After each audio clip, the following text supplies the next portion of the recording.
Hey, I wanted to give you a quick high-level video on loving and accepting yourself. And to do that, it's really important to understand really what's going on in this world. Why are we here? Really, it's a pretty deep question, and having that deep understanding will really help you love and accept yourself. And in this video, I'm going to stay pretty high level, not go into deep detail or technical detail like some of the other videos. That said, it's actually really important to have this big picture because it helps put any challenging scenarios you're going through into context, and into a context where you can be at peace and you can love and accept yourself as you go through it.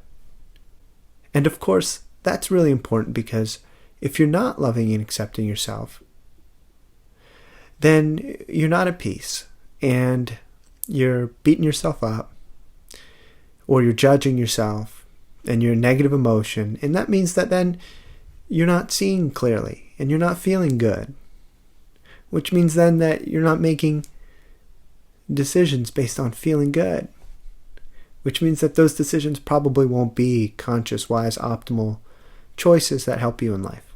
So that's why it's so important to preferably never judge yourself and to always love and accept yourself. Now, some people think, well, that's crazy. I gotta judge myself if I do something wrong. And that's understandable to feel that way.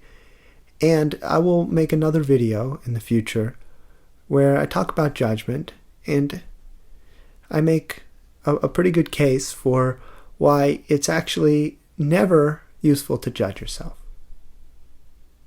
And the quick short version of it is that basically you are a child of God like everyone else. You're equal to everyone else. You're not wrong. You're not bad. You've never been wrong or bad. You're doing your very best. And it is by recognizing that within ourselves, that the purity of our being, our essence, our goodness, that we make the very best choices in life, that we make the most loving and caring decisions. It's actually the process of self-judgment and judgment of others that leads to people making decisions that are hurtful and harmful. So, all that said, it's really important that in your life process that you feel good from day to day, that you feel good about life, that you feel good about yourself, and that you feel good about your relationships. And that's what this video really is all about. It's about helping you feel good about yourself, your life, and your relationships every day. And I know that nobody out there has a perfect life. Everyone is in a physical body and has some form of limitation in life and is facing some form of challenges. There's no such thing as the perfect life. And in the face of these challenges, whether they be personal health challenges or relationship challenges or career challenges or any other or spiritual challenges, we often begin to feel negative emotion and judge ourselves and others and the situation. And we do this even when these very challenges are there to actually ultimately help us. That these challenges, they bring lessons for us, for our soul. They bring lessons that our soul actually came here to learn. Lessons that once we learn, we get to keep those for all future lifetimes, potentially reducing a lot of suffering, maybe lifetimes of suffering, if we are able to learn those lessons. Now, there's a reason why teachers these days try to create a nice, happy environment for kids in the classroom, and it's because people, kids and adults, don't learn well in the presence of judgment. when people feel bad or wrong or guilty or ashamed or humiliated, they don't have the bandwidth to be learning lessons. And that's why it's so important to begin to become aware of and to begin to release and heal and transcend any and all times in which you judge yourself, where you look at yourself as wrong or bad or not good enough. Because if you're doing that, then you're not in the state of mind and the state of being where you can optimally just learn whatever there is to learn. Learn the deeper reason as to why this is happening in your life, whatever challenge you're facing, and what it's there to teach your soul. And there's a wonderful metaphor for this process that was taught to me by the wonderful spiritual teacher John Jones. And the metaphor is that life is like a rock tumbler. And we all get in this rock tumbler as these sharp, jagged rocks. And if you picture a rock tumbler, it's like a dryer for clothes, but instead of a dryer, it's for rocks. And what it does is it spins. It spins and spins and spins. Sometimes it's mechanical and run by your hand. Other times it's run by an engine. And as it spins, all of the rocks crash into each other. And it's loud. And these sharp rocks bump into each other and bump into each other and bump into each other. And each of us, each and every one of us, is a rock with our own sharp edges. And these edges are sort of like the different components of our personality that get into conflict with other people, that judge ourselves and that judge life and that judge others. The parts of us that get upset and are not at inner peace. And over time, we bump into other people in this rock tumbling process. We bump into members of our family and members of society, and over time, our edges start to get grinded off through those impacts and those conflicts. And the faster we learn, the faster that happens. If we don't learn quickly, then like one edge of ours might really stay on there and not want to come off. And we might have to bump into other people and other things, other rocks, over and over again until that edge comes off. Well, we all have the option of learning after the very first impact, and even before it, if we proactively work towards that. And so over time, we actually come out, after all that crashing, we come out as these wonderful, beautiful, smooth stones. And we're at peace. And we feel love. And that is a sort of metaphor for the spiritual evolutionary process and the process that a soul goes through in a lifetime when it's incarnate in a body.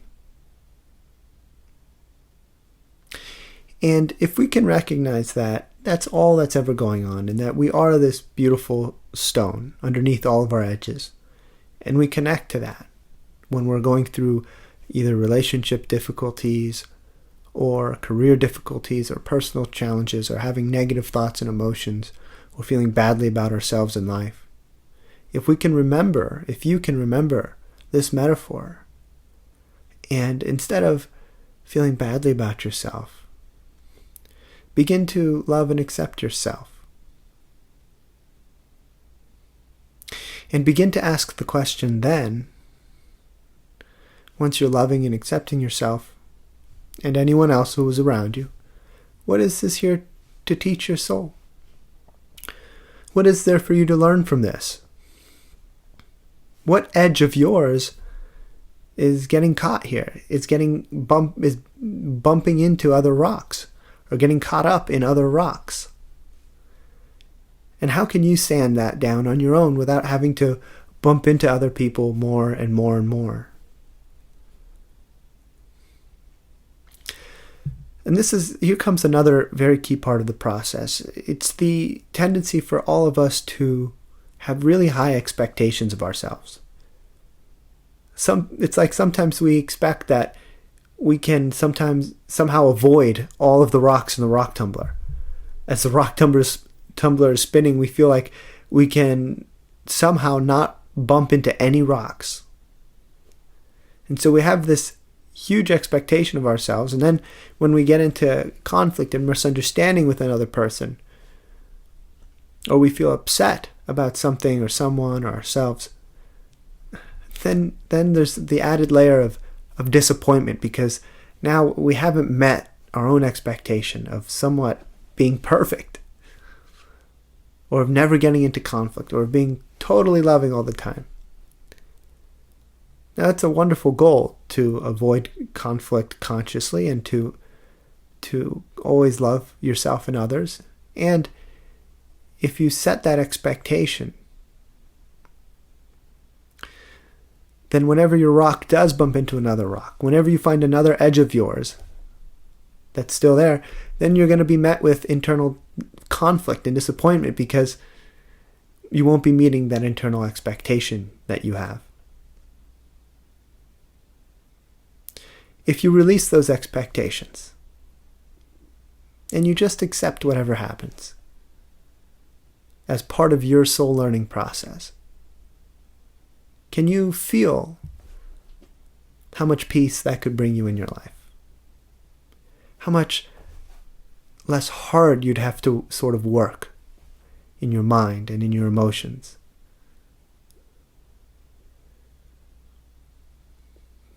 Now,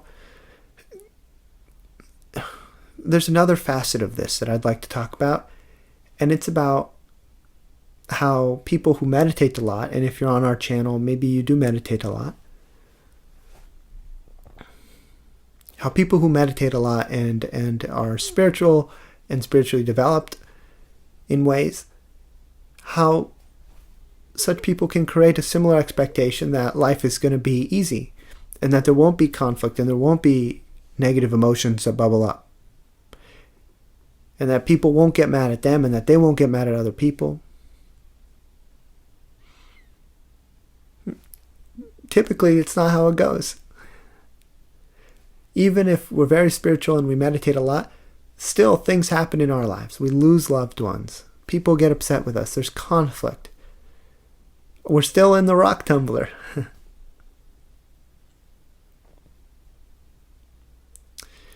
It's how we internally face those situations that determines whether we keep becoming smoother and smoother rocks, turning into stones, or if we stay in the rock tumbler longer. And another thing that I'd like to add to this, and I think this is something that many of you out there might connect to, is that the spiritual process is not separate from the material life process. Like, it's easy to say, oh, every morning I'm going to meditate for an hour and feel bliss. And then I'm going to go to work and that's separate. And then I'm going to come home to family and that's separate. And, when I meditate, I just feel so good. And then at home and at work, when people do this or that, it's so challenging. One thing that can really help with this is to recognize that the spiritual process is not separate from the physical and the emotional and the mental and the social. They're all integrated. They're all one, and the spiritual manifests through the material and through the emotional and mental and social, through relationships, for example. And so if you are meditating a lot, that stuff is going to come up, especially if you're meditating and set an intention to be more spiritual and to have more inner peace. Then anything that is not aligned with that, any energy blockages or any karmas for you to learn, are going to bubble up in your relationships, in your family, and in your career. And your meditation can be a process of proactive preparation for when that comes up. And also, there's meditations you can do and mantras that you can do to actually help prevent and mitigate that stuff from happening. And that's not the focus of this video. So I can talk about that later. If you have questions about that, go ahead and just ask in the comments. So I'll give you an example of this, how it's all connected. My wife and I, in the past, we went to do this process in India. That was it was a month in India, and what they do is they help remove all toxins from the body. And it's a process that's supposed to also help with the karmic process, with the rock tumbling process. Yes, I am drawing a metaphor here between the karmic learning process, learning through karmas, and the rock tumbling process. Because when we have self-judgment or judgment of others, and when we have negative emotion and sadness and anger and frustration, all of these are karmas bubbling up. Again, this is not a video about karma. I mean, not directly, or at least not comprehensively. So if you have questions about that, ask, and I'll make a video. So my wife and I went to this Indian ashram to do this with doctors from the same lineage of doctors that served the Buddha. So it's really a very reputable lineage, and we were there for a month, and we were doing all of these different techniques and practices and on a strict diet and taking all of these herbs that were cleansing our body, removing all toxins that build up in the body over time. All those foods that aren't completely digested and leave stuff behind in the body, we were clearing as much of that as possible. And at the same time that we were in India, we had all sorts of issues come up back at home in America. All sorts of troubles with our house, and it was very challenging to deal with it while we were abroad in India, in different time zones, limited access to internet, also feeling exhausted from this physical detox process. And what we realized was that the actual process of the physical detox, clearing the physical toxins, the leftover residue from food and stuff that gets trapped in the body in any human being, the process of clearing that was moving energy in our spiritual body. It was clearing blockages and letting stuff like this bubble up in our personal life at home. They weren't separate. It wasn't like, okay, yeah, we were in India and all these annoying things happened back at home. No. The challenges that were happening back at home were directly related to the clearings that we were going through in our spiritual process. And they were actually part of the clearing themselves, because by being faced with those challenges, we were tasked with the sort of test, the spiritual test of learning to be at peace with it, of being able to continue to focus on our spiritual process in India and being at peace and letting go of any parts of ourselves that wanted to control the process at home, and also facing any parts of us that might go into frustration or negative emotion of any kind in regards to what was going on at home, and fully surrendering. Now, others might go through that process and think, oh yeah, I went to Panchakarma, I did the physical detox, and all these terrible things happened at home. And they might not link the two together. And if they don't link the two together, then they don't get the opportunity to say, oh, here's the spiritual test. Here's what there is for me to learn. And if they don't get that opportunity, then it's going to come back up again and again and again in their life until they face it with that sort of positive, conscious, spiritual intention to navigate the situation with wisdom and as much self-awareness and learn whatever there is to learn from it. Whether that be becoming aware of a fear in ourselves, of a judgment in ourselves, of an attachment or an aversion. All of these things that prevent us from, or all of these sharp edges, basically, that prevent us from being these, that are in the way or that are on our path to becoming these smooth, beautiful round stones. So while we were in India and these challenges were coming up, Alessandrina and I did some extra meditation, some extra mantra, and some extra techniques to sand down those edges that we became aware of in ourselves. And then we made peace with the situation. And instead of managing it reactively and emotionally, we made really conscious, wise choices.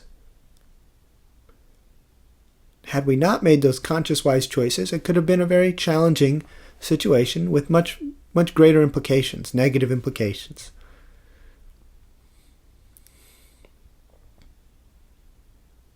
So your process of meditation in the morning or whenever you meditate is connected to whatever's going on in your life, at work or at home. And if you treat it all as one, then you can, in those situations in life and at home and in your mind and emotions, you can face those with a sort of meditative heart and approach and mind.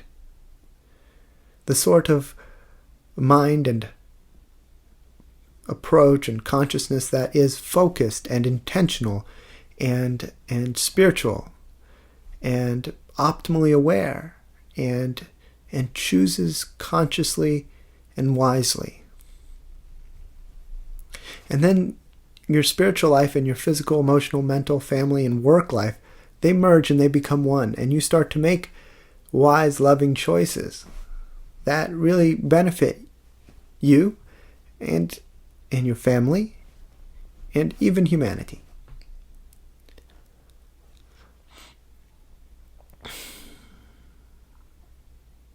There was another aspect of this that I wanted to share, and right now it's not quite coming to me. One moment, please.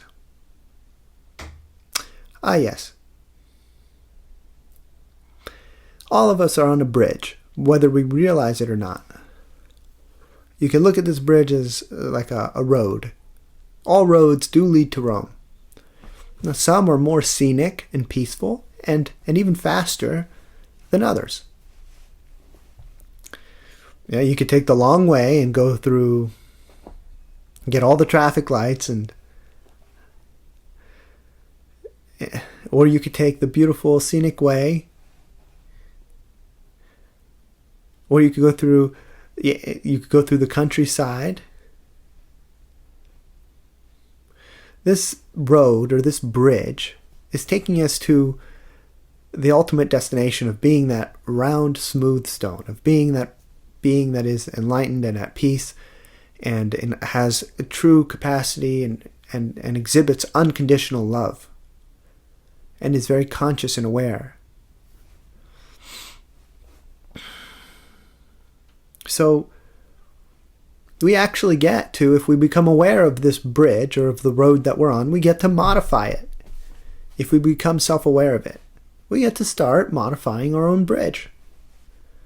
So we get to start to choose how we get there. Of course, we could get there with our eyes closed, bouncing off one rock, bouncing off another rock, bouncing off the other rock. That's going to be pretty painful. So one modification that you can make to the bridge is to choose to start becoming aware of any and all times in which you are not loving and accepting yourself or others or the situation. If there's something you really want, then maybe you're so busy wanting that thing that you're not fully loving and accepting your current situation. and being grateful for whatever it is teaching you. And by loving and accepting yourself, another person, or your situation, you gain the capacity to much more quickly and smoothly and painlessly learn whatever it's there to teach you and advance to the next stage. When we get distracted judging things and wanting them to be different, well, that state of mind is not one that is learning, and so it will inevitably stay stuck in that stage or in that situation or on that road until it's able to learn. Until we are able to learn. And that's a wonderful thing, because whatever we're learning is far more important than whatever our ego wants. Whatever we're learning is helping our soul, and it's going to help our soul across all of our soul's lifetimes. And when we start looking for this, the deeper meaning of our experiences, the reason why things happen in our life, then we have so much more energy, beautiful, conscious, loving energy with which to face life. And then we have so much more patience and tolerance, and we can be so much more proactive and committed. And then we get so much better results in life, and then we have less pain, and then we have more joy and inner peace and more love and more abundance.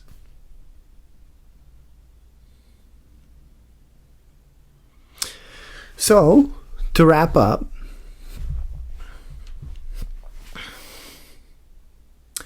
I would like to provide you with a tool that you can use for this. A tool that you can use for whenever you are not loving and accepting yourself, or someone else, or a situation. A tool that you can use to clear, heal, and resolve those judgments of yourself, of someone else, or a situation. And the purpose is so that once you clear, heal, and resolve this, then you can simply learn what there is to learn, and you can be at peace with the situation. You can learn what there is to learn, and you can navigate it consciously. You can navigate your way through and out of it and onto better things. And you can sort of sand off that sharp edge on your rock and not get into that situation again. You can essentially clear the karma, or heal the karma, or release it, or transcend it. Isn't that wonderful?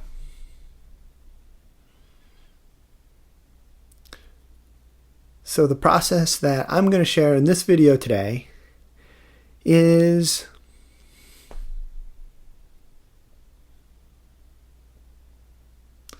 the Ho'oponopono mantra.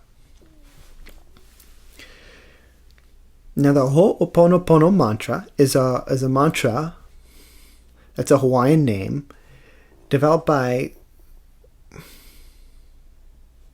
well, it's not necessarily developed by this person. I'm not actually going to even go into the history of it. It has a fascinating history, and there's a big book written about it. And if you want to read the book or read about the history, that's wonderful. Someone used it to basically heal or to help heal a bunch of patients in a psych ward. It's a miraculous story. That said, it can be used on ourselves, it can be used on a situation, and it can be used on other people. And what it is very simple. It's the words, I love you, I'm sorry, please forgive me, thank you. And what you want to do, and when you use this technique, is allow yourself, and if you do this now, allow yourself to feel any part of you that is judging someone else, or not loving and accepting yourself as you are, or your life, or your relationship, or your career. If there's any part of you that's not loving and accepting any of those, including yourself, just as you are, or as they are, and you allow yourself to really feel that, whatever that feels like. It's going to feel probably a little negative, some pain there. For example, if there's a part of yourself that you're not loving and accepting, Allow yourself to feel that lack of love and acceptance for yourself. Where is it? Take a deep breath and feel it. Maybe you're really upset about some past experience or some decision you made in the past.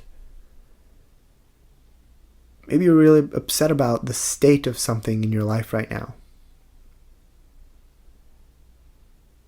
Maybe you're really upset about a relationship.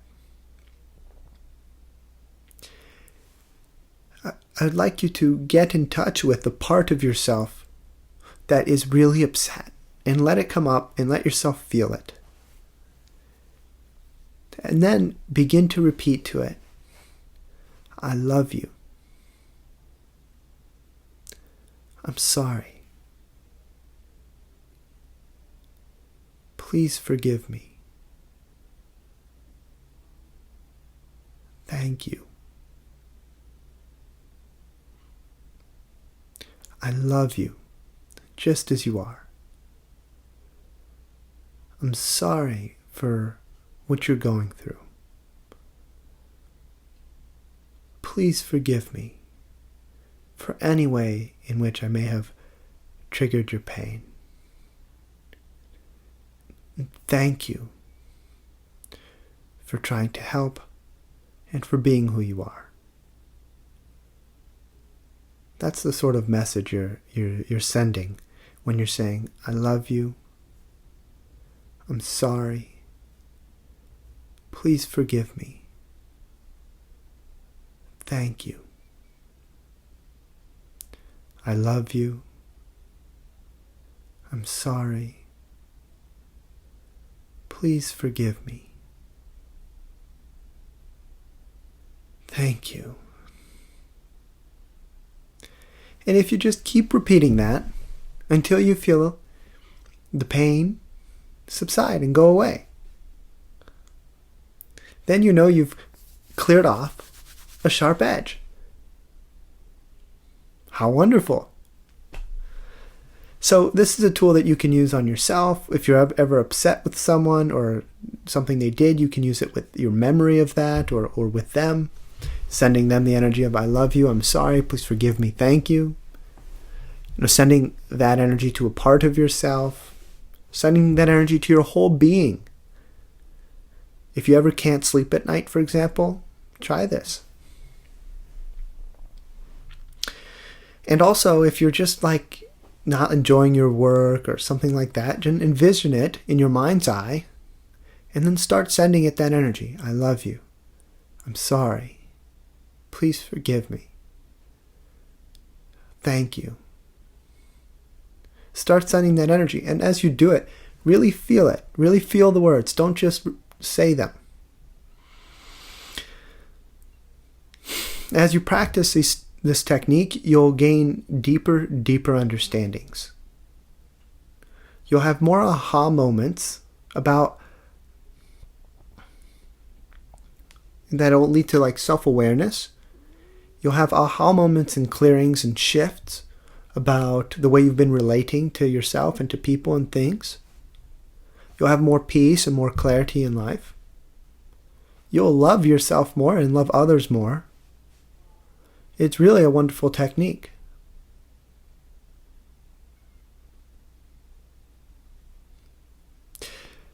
There's this poet from a few hundred years ago. His name is Khalil Gibran. And in a poem he said, the pain you feel is the breaking of the shell that encloses your understanding. The pain you feel is the breaking of the shell, the breaking of it, of the shell that encloses your understanding. So there's this shell and it encloses our understanding and we're breaking through it, and that's the pain that we're feeling. So the pain we feel is just a symptom or a byproduct of the process of understanding more, of gaining understanding, of releasing misunderstanding. And if we're in judgment, then we're not in understanding. If we're in judgment of ourselves or someone else, we're not understanding them. Because all judgments are just oversimplifications. And when we truly understand someone, we wouldn't call them bad. Even if you take the seemingly worst person in the world, someone who committed many crimes, and if you call them a bad person, you're not understanding them. Like that quote, it goes something like, once you truly understand your enemy, you love them. How beautiful and how true. Think about that criminal that I was just talking about. You might think he's a terrible person. I hate this guy. He's killing all these people. And then you look at his past and you look at the terrible abuse that he suffered or brainwashing. He was brought up in a house where he was literally brainwashed to believe that destroying and hurting and violating other people, that's the way you assert your safety. So this beautiful blank canvas, this child of God, was brought up in that environment. And of course that's what it learned. That's not because the child of God in that person is bad. Of course not. The child of God in that person is pure. Pure, just like the child of God in everyone. That poor child of God was conditioned and brainwashed into very destructive, maladaptive social behaviors. If we call that person bad and punish them, we're adding to it.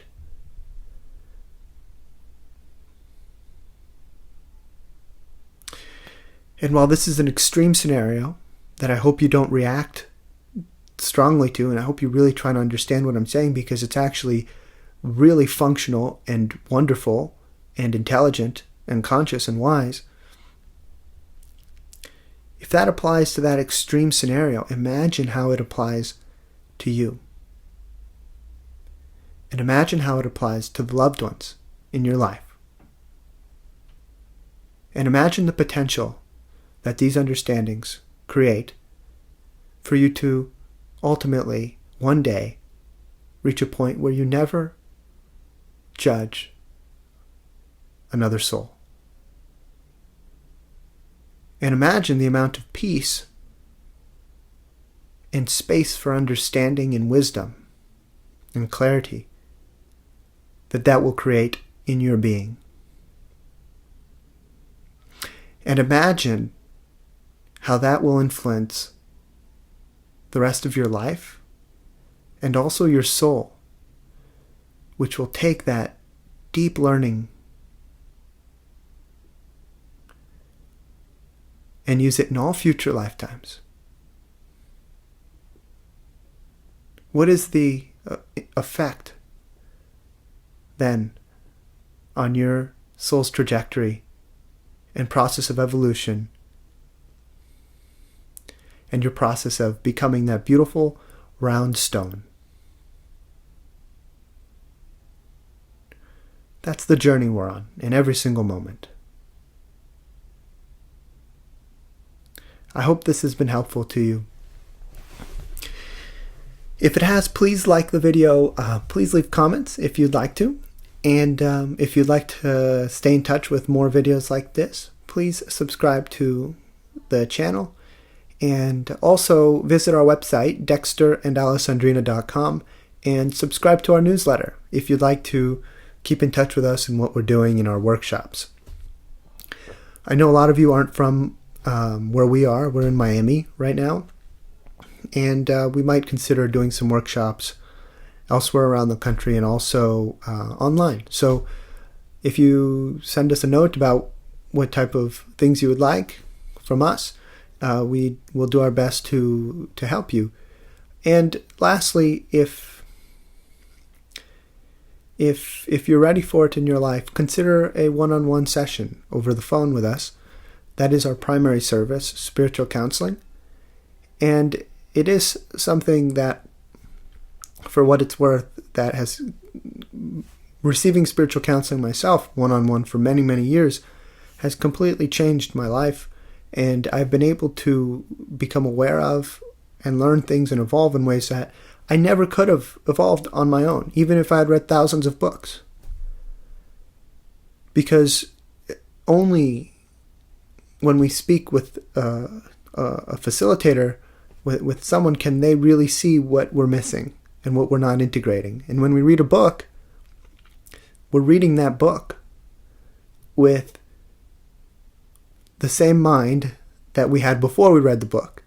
And so only certain things will get in. And there'll always be some stuff that we don't know, because we don't know what we don't know. And so if our mind is reading that book, looking at it like this, through there, what about the stuff in the book that's here and here? We're not capturing that.